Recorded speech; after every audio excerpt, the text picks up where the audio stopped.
President Trump has been really cautioned that if he ordered the U.S. military to hit Iran, then it would almost 100% not be this kind of one and done decisive blow that he might want. Then that would translate into a series of strikes. And if we want to push it further, that could then turn into a wider, longer confrontation with Iran, possibly pulling in the Middle East. So basically this kind of domino effect or some kind of spiral into a greater conflict, Michael. Further reporting also says that that advice has come straight from the Joint Chiefs himself, the top general, General Dan Kane. Well, that's great news for Israel, of course, because the United States has now ordered the evacuation of all non-emergency personnel and their family members, by the way, at the US Embassy in Beirut, Lebanon, in preparation for an attack on Iran. Now, you might be wondering, why would attack on Iran translate to the US Embassy in Lebanon, in Beirut, Lebanon, being evacuated? Well, that's because of the fact that this could very likely turn into a much larger regional war, and the US wants to be prepared for that. Cenk, were you expecting this? Well, I'm certainly expecting that Iran is going to get attacked because Israel has ordered it, and apparently we don't have a choice. As you're going to see in this story, almost all the preparations are ready, so we're on the edge. And everybody's debating it. And I was on Piers Morgan yesterday. We dropped today. We'll show you some of the arguments that I made against this war, and really all the people that are in favor of this war are Israel first. No one else in America. So you're going to see all of that in a minute. So a State Department official told The Hill that the evacuation order was prudent, given the security concerns that a full-blown war will break out in the region, meaning in multiple countries, not just between the United States and Iran. Now, the last time the embassy in Beirut was similarly evacuated with non-emergency personnel was last summer on June 22nd. And this was, of course, when the United States began bombing the nuclear facilities in Iran, and as the 12-day war was underway. Now, luckily, things didn't spin out of control after the US decided to bomb Iran's nuclear facilities. There was a lot of concern that things would spin out of control.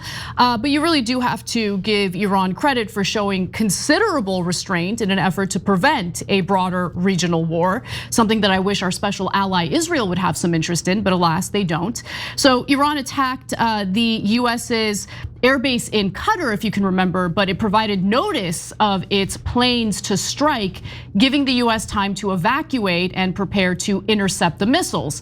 Now, they did that to essentially show the Iranian people that the Iranian government had some response, but they didn't want any Americans to be killed in the process. Now, just to juxtapose that with what the Israelis have done to Americans in the West Bank, how many Americans have been killed by Israeli settlers in the West Bank so far, Cenk? Well, overall 10 in the last 3 years, but some were in Gaza because Israel murdered some aid workers that were Americans while they were trying to deliver food to the Gazans. That's right, that's right. But anyway, just going back to this story, over the weekend, the US began removing hundreds of American troops from its bases in Qatar and Bahrain, similar to what was done during the 12-day war last year.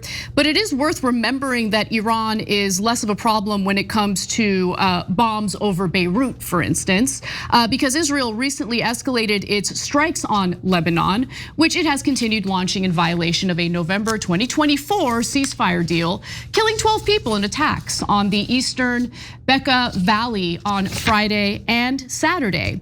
And to be clear, Israel, according to reports coming out of Saudi Arabia, is planning to bomb additional countries very, very soon. So Israeli sources recently told the Saudi outlet Al-Sharaq Al-Awsat that Israel could launch massive and unprecedented strikes on Lebanon, Iraq, and Yemen if Iran's allies get involved in a potential US-Iran war. So again, I just want to be very clear with our audience so you know what to expect. This potential war between the United States and Iran is not going to be some easy one and done situation. Israel is already preparing to bomb additional countries during this war, and that has a high likelihood of spinning out of control and turning into a devastating regional war. Now, we can talk about the US's preparedness in this upcoming war in just a bit. But before we do, Cenk, some thoughts on what I've shared with the audience so far. Yeah, so look, as you all know, there's no reason for America to go into this war. We have no interest in Iran. They have no nuclear capabilities. Their ballistic missiles can't reach us. Their foreign policy is their business, not our business. So I want you to remember all of that when the fighting begins, because I think that this war is going to get super messy super quickly. So it's not going to be a slow ramp up to disaster. I think we're going to hit disaster pretty quickly. And when we do, what's going to happen next is that Israel First, and go along with all of mainstream media and almost all of our politicians, are going to come back and go, oh my God, I can't believe Iran hit us. Well, that's it. We got to go more and deeper into the war and deeper into the war. And oh my God, they hit Israel. Like 2.5 people died. We have to avenge them for the next 20 years, 40 years. The most precious lives in the world have been lost to Israelis, etc.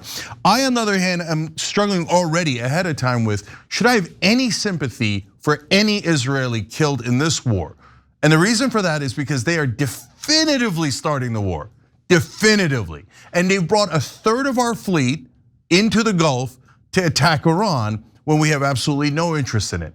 Picture this, it's midnight, you're in bed, shopping cart full on Shop TYT. But your wallet's on the other side of the room. Oh no, you don't want to get up, nobody wants to get up. Oh, then you see the purple Shop Pay button, which has your payment and shipping information saved and ready to go. The day is saved. That seamless checkout experience is all thanks to Shopify, which makes buying your next piece of TYT merch a breeze. Shopify is the platform behind 10% of all e-commerce in the US. Shopify gives you that leg up on the competition with hundreds of beautiful, ready-to-go templates to express your brand's unique style. Tackle all those essential tasks in one place, from inventory to payments to analytics, and expand your brand reach with built-in marketing and email tools. And I already mentioned that awesome purple Shop Pay button.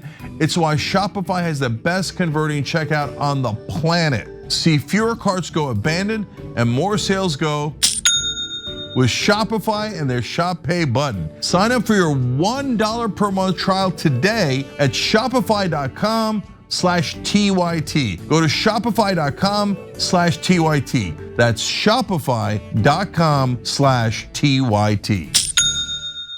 So every American loss is on the head of Israel, and every Israeli loss is on the head of Israel and no one else.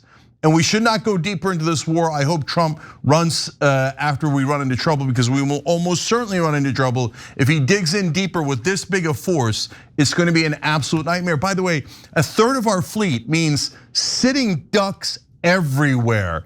And now it's not normal warfare, guys. There's drones that could hit these guys in 18 different ways. So I think that this is the first war where we're going to find out that we are no longer in charge of the whole world. So thank you, Israel, we appreciate it. Way to help destroy our empire. Every time you ring the bell below, an angel gets his wings. Totally not true, but it does keep you updated on our live shows.